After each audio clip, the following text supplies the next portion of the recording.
Welcome top news today. Employees of the Trophy Club arranged letters on the marquee outside the club in Greenville, South Carolina, before an appearance by Stormy Daniels in January. Kevin D. Liles for The Washington Post. The first meeting was in Lake Tahoe, at a golf tournament in the summer of 2006. He invited her to dinner, she says. But when she got to his hotel room, it was clear he didn't plan to go out. He was wearing pajama pants, Stormy Daniels told In Touch magazine in 2011, describing what she said was a consensual sexual encounter with Donald Trump 5 years before. Trump has denied it ever happened. In Daniels' description, this was an unremarkable hookup between two people in the outer orbits of Hollywood fame. Daniels was a star of adult movies. Trump's reality show, The Apprentice, was slumping. At this Lake Tahoe celebrity tournament, the organizers had given him only fifth billing, listing the real estate developer 2 spots below Ray Romano in the lineup of stars. Now, that casual night, and the connection it allegedly created between a future president and a porn star, has altered the course of Daniels' life and threatens to alter the course of Trump's presidency. Days before the 2016 election, Daniels agreed to remain silent about the alleged encounter in exchange for a $130,000 payment arranged by Trump's longtime attorney Michael Cohen, according to a court filing. Donald Trump at the American Century Celebrity Golf Championship in 2006 in Lake Tahoe, Calif. Michael Bezkianwa image. But in recent weeks, her story started leaking out. Last week, Cohen obtained a temporary restraining order from an arbitration judge barring Daniels from talking about the deal, according to people familiar with the matter. In response, Daniels sued the president, alleging that Trump and Cohen had tried to force her into silence with an invalid, harsh agreement. On Wednesday, White House Press Secretary Sarah Huckabee Sanders reiterated Trump's denial of an affair. The president has addressed these allegations directly and made very well clear that none of these allegations are true, she said. Back on the night that started it all, Daniels has recalled, Trump didn't say anything about keeping their encounter a secret. He didn't seem worried about it, she told In Touch. It did occur to me, that's a really stupid move on your part. At the time of the golf tournament in Lake Tahoe, Trump had been married to his third wife, Melania, for a year and a half. The son, Aaron, was about 4 months old. Trump turned 60 that summer. He spent much of it in California, where one of his favorite haunts was the Beverly Hills Hotel, a pink stucco landmark, and the private bungalows on its lush grounds, according to people familiar with his visits. Some people come to Hollywood to start the TV careers Trump had come to reboot his. The Apprentice had made him world famous, but after 5 seasons, its audience had declined. The show had shifted its location from New York's Trump Tower to Beverly Hills as part of a broader reboot. Later, several women alleged that Trump made advances on them during this period, some of them unwanted. Karen McDougal, a Playboy model, told The New Yorker that she began an affair with Trump when he was in Los Angeles around this time, recalling his repeated meals of steak and potatoes in his Beverly Hills hotel bungalow. Another woman, Summer Zervis, has alleged in a lawsuit that Trump kissed and groped her in a 2007 encounter in a bungalow at the same hotel. In July of 2006, Trump traveled to Lake Tahoe for the American Century Championship, a tournament dominated by former athletes and TV stars. Grab the shades with heavy UV because the star power is blinding. Lance Armstrong, Michael Jordan, Ray Romano, Charles Barkley, Donald Trump, the organizers announced. Trump was there for golf. Daniels was there for work. Daniels, whose real name is Stephanie Clifford, was 27. She had appeared in more than 24 adult films and had begun to direct some herself. She told In Touch that a company she was working for, Wicked Pictures, had been paid to bring porn actresses to the golf tournament. Trump offered her a ride on his golf cart. That was actually my first time on a golf course, Daniels told Adult Video News, a trade publication for the pornography industry, in August 2006. And when you're riding around with Donald Trump in an Escalade golf cart during your first time out on a course, I'd say I was doing all right. Daniels has said that Trump invited her to his room, where she met a bodyguard named Keith.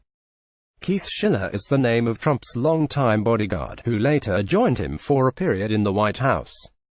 Inside the room, she said, she and Trump talked for a while before having sex. She said she wondered whether he would pay her, thinking to herself, please don't try to pay me. And then I remember thinking, but I bet if he did, it would be a lot, she told In Touch. Afterward, she said, he told her he would get her a slot on The Apprentice. I'm gonna call you. I have to see you again. You're amazing. We have to get you on, she recalled Trump saying. Another actress for Wicked Pictures, Jessica Drake, has also said Trump made advances on her that weekend. In an October 2016 news conference, Drake said that Trump invited her and 2 other women to his suite, where they found him wearing pajamas. He kissed the women each in turn, without the permission, Drake said. According to Drake, the group left Trump's suite, but then a man called her and asked her to return alone.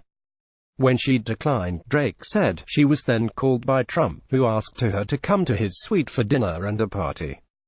What do you want? She said. He asked. How much? Later, she said Trump, or a man calling on his behalf, called again and offered $10,000 and the use of his private jet if she would come back. She said she declined again. In response to Drake's allegations, Trump's campaign issued a statement calling her account totally false and ridiculous. Drake and her lawyer, Gloria Allred, declined to comment for this story. As for Daniels, she said she kept in touch with Trump and saw him several more times, though she said they never again had sex. In one instance, she recalled visiting him at the Beverly Hills hotel, where Trump watched the Discovery Channel's Shark Week, and spoke of his fear of sharks. The relationship faded to a few phone calls and meetups at parties, Daniels told In Touch, and then faded away entirely sometime in 2009 or 2010.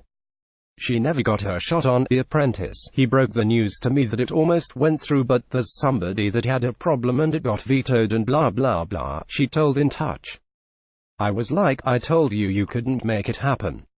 In the years after that, Daniels turned to directing, with dozens more credits to her name. In 2009, she contemplated a U.S. Senate bid in her home state of Louisiana but didn't go forward.